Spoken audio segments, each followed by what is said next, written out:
কেউ যদি 40 বার পড়ে আল্লাহ তারে গাইবি দনের সন্ধান দিবেন। আল্লাহ তারে গাইবি দনের সন্ধান দিবেন, খবর দিবেন। দোয়াটা কি? ইয়া হাইয়্যু ইয়া কাইয়্যুম লা ইলাহা ইল্লা আনতা বিরহমাতিকা আস্তাগীথ। ইয়া হাইয়্যু ইয়া কাইয়্যুম লা ইলাহা ইল্লা আনতা বিরহমাতিকা আস্তাগীথ।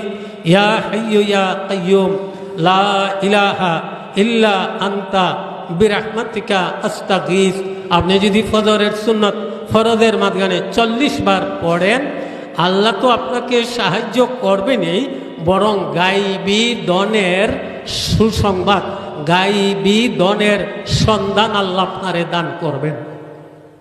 মেরে মোহতরম, এভাবে আমার যাত্রা, কাদের যাত্রা, ইবাদত বন্দেগীর যাত্রা শুরু হবে শেষ ছাত্রে থেকে।